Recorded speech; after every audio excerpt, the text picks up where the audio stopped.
DSC 2012 సంబంధించి notification 2012లో పడింది.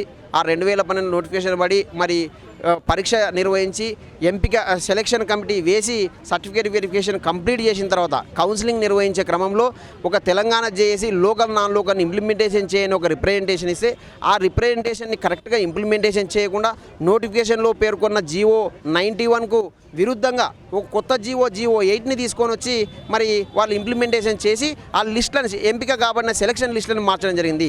Selection లిస్టులను మార్చడం వల్ల తెలంగాణ రాష్ట్ర వ్యాప్తంగా ఉన్న లోకల్ అభ్యర్థులు, రిజర్వేషన్ అభ్యర్థులు, ముఖ్యంగా ఎస్సీ ఎస్టీ బీసీ మహిళా అభ్యర్థులు అందరూ కూడా 250 మంది ఉద్యోగాలు కోల్పోవడం జరిగింది. మా సమస్యని వెంటనే అప్పట్లోనే 2012లోనే తెలంగాణ జేఏసీ కోదండరామ్ సార్ గారి దృష్టికి తీసుకొని వెళ్తే అప్పట్లో మరి బీసీ నాయకులు ఆర్ కృష్ణయ్య గారు కావచ్చు, మందకృష్ణ మాదిగ గారు కావచ్చు, వీరందరూ కూడా మా రిజర్వేషన్ అభ్యర్థులకు పెద్ద ఎత్తున అన్యాయం జరుగుతుందని చెప్పి వారి సమస్యని ప్రభుత్వం దృష్టికి తీసుకొని వెళ్తే మరి ప్రభుత్వం కూడా వెంటనే అధికారులతో కమిటీ 2012లో వేసింది. అధికారులతో కమిటీ వేసింది. లెజిస్లేటివ్ కమిటీ తెలంగాణ అప్పట్లో ఉన్న ఎమ్మెల్యేల కమిటీ కూడా అసెంబ్లీలో దీనిపైన ఒక ప్రకటన చేయడం జరిగింది. రిజర్వేషన్ అభ్యర్థులకు ఇది అన్యాయం జరిగింది కాబట్టి రిజర్వేషన్ అభ్యర్థులు ఎవరైతే 250 మంది ఉద్యోగాలు 2012లో కోల్పోయినారో వారికి ఉద్యోగాలు ఇవ్వాలని చెప్పి అప్పట్లో విద్యాశాఖ మంత్రి గారి దృష్టికి, ముఖ్యమంత్రి కిరణ్ కుమార్ రెడ్డి గారి దృష్టికి తీసుకొని వెళ్తే వారు మరి సమీక్ష చేసి రిజర్వేషన్ కోల్పోయిన అభ్యర్థులకు అందరూ కూడా ఉద్యోగాలు ఇస్తామని ప్రకటన చేసిన తర్వాత అప్పట్లో మరి తెలంగాణ ఉద్యమం ఉవ్వెత్తున లేయడము, దిల్సుఖ్ నగర్ బాంబు పేర్లు జరిగిన తర్వాత మా అంశము నిర్ణయించబడింది కానీ అమలు కాలేదు.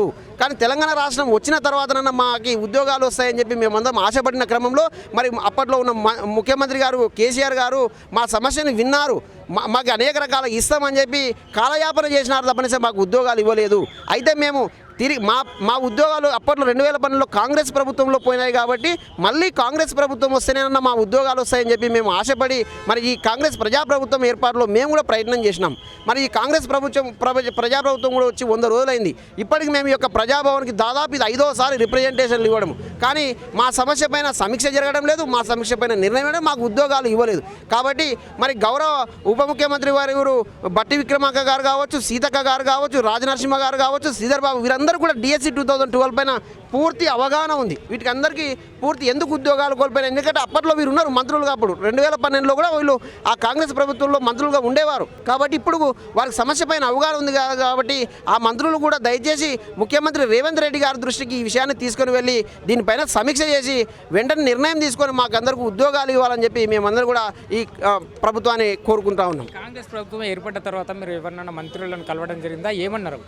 మేము కాంగ్రెస్ ప్రభుత్వం ఏర్పడిన తర్వాత ఇప్పట్లో మంత్రులుగా ఉన్న సీతక్క గారు, మరి అదేవిధంగా నెక్స్ట్ బట్టి విక్రమార్క గారు కావచ్చు, మరి ఎమ్మెల్యేని కావచ్చు, అనేక మందిని ఎక్కడ మా యొక్క గ్రామాలకు వస్తూ ఉన్నప్పుడు కలుస్తూ ఉన్నాం. వారందరూ కూడా మాకు తెలిసి ఈ సమస్య, ఎందుకంటే 2012లో మా ప్రభుత్వంలోనే మీరు ఉద్యోగాలు కోల్పోయినా మాకు స్పష్టమైన అవగాహన ఉంది. మేమందరూ కూడా కంపల్సరీ మీకు ముఖ్యమంత్రి గారి దృష్టికి తీసుకొని వెళ్ళి ఈ సమస్యని పరిష్కరిస్తామని చెప్పి హామీలు ఇస్తున్నారు, కానీ మరి అమలుకు మాత్రం కావడం లేదు. అమలవుతుంది, పరిష్కారం అవుతుంది అని భావిస్తున్నారా మళ్ళీ ఈ కాంగ్రెస్ ప్రభుత్వంలో? ఇంకా ఇప్పుడు వచ్చి 90 రోజులే అయింది కాబట్టి మరి ముఖ్యమంత్రి రేవంత్ రెడ్డి గారి దృష్టికి తీసుకొని వెళ్ళి మరి మంత్రులు కనుక ప్రయత్నం చేస్తే కంపల్సరీ అమలు అవుతుందనే ఒక ఆశా దృక్పథంతో అయితే ఉన్నాము. మరి కంపల్సరీ దీనిపైన సమీక్షిస్తారని చెప్పి అనుకుంటా ఉన్నాం. అవ్వా నమస్తే, ఏ నుంచి వచ్చినావు? ఆదం నగర్ బిడ్డ. పేరు? మా అంత బస్వయ్య, మా ఆయన పేరు, నా పేరు లక్ష్మి. భూ సమస్య 43 ఏళ్ళ దున్నుకోబట్టి వాడు కౌలు కాడిస్తే దొంగకాయన పెట్టుకొని రాసుకున్నాడు. పావు తక్కువ 5 ఎకరాలు. కలిసి ఆట వచ్చింది. ఎంతమంది ఎంఆర్ఆవులు పోయిండు. ఫస్ట్ నాగయ్య వచ్చిండు ఎస్సి. ఆ నాగయ్య దొంగ పట్టాలు చేసిండు. తహసీల్దారు నాగయ్య, రజాకు పట్వారి, అది గిరిదావారి సూర్యనారాయణ, ముగ్గురు.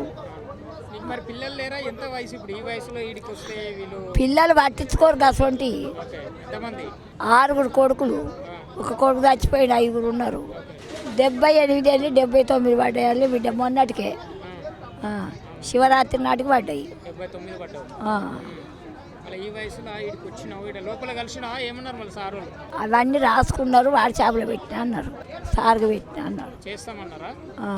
ఇంత దూరం వచ్చిన సార్లు కలవండి ఎట్లా పోవాలని నేను రేవంత్ రెడ్డి సార్ని కలవంది పోనా నేను. ఇక కలవంది పోను బాగా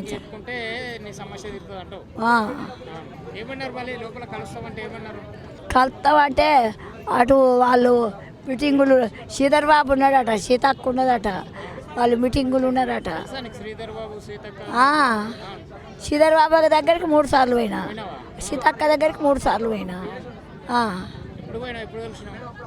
సీతక్కని ఒకసారి పెళ్ళి అప్పుడు నర్సాపురం పెళ్ళి అయితే సీతక్క అయితే దండం పెట్టా, అదొక్కసారా. మళ్ళీ రెండోసారి కలెక్టర్ ఆఫీస్లో కలిసిన, మూడోసారా మళ్ళోసారి కలిసిన, 3 సార్లు కలిసిన. మళ్ళీ ఇప్పుడు సీతక్క మంత్రి ఉంది, శ్రీధర్ బాబు గారు మంత్రి ఉండరు, సమస్య తీరుతుందని అనుకుంటున్నా. వాళ్ళ దగ్గరికి పోయి ఉన్నా కదా నేను. ఏమన్నారు మరి అప్పుడు కలిసి చెప్పినప్పుడు ఏమన్నారు? ఏమన్నారంటే ఎవరికి పట్టించుకో, అప్పుడు పట్టాలే చేసుకున్నాకనే పోయినా, నీది నీకే ఉంటుంది అన్నాడు శ్రీధర్ బాబు. అట్లా ఎవరు చేసుకున్నట్టు మరి పట్టాలు?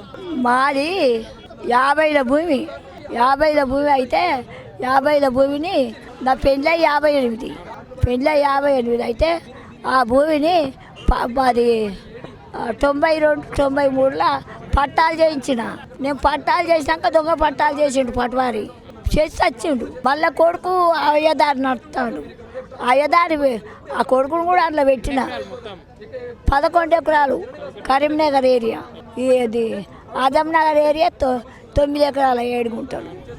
మరి ఆ భూమి మీద నీకు అంత ఇది ఉంది, నీ కొడుకులు పిల్లలు ఎందుకు పట్టించుకోరు? మళ్ళా వాళ్ళు మీరు అందరు అనకుళ్ళు వాంచను, చదువు రాని వాడవని దిగులు చెందకు, వానికి మదిలోన మమత లేని చదువులు ఎందుకు చెప్పు. వాళ్ళు 11 ఎకరాల భూమి కదా, అంత విలువ ఉంటుంది, ఎందుకు మరి పట్టించుకోనట్టు? పట్టాలైన భూమిని అట్లా చేసిండు వాడు, పటవారి. పటవారి వాడి పేరు కూడా పెట్టించినల్లా. ఇప్పుడు ఏడాది వెళ్ళింది కదా, 1వ తారీఖు 11వ నెల 22లా ఏడాది వెళ్ళలేదా? అప్పుడే పోయి ఇటు వచ్చిన, అప్పుడు పోయినా ఇప్పుడు పోయినా మళ్ళీ వచ్చిన. మళ్ళీ సీఎం సార్ లేడు కదా ఇక్కడ, ఎట్లా మళ్ళా? ఉన్నప్పుడు వస్తాను చూస్తాను. పోయి వస్తావా మళ్ళీ?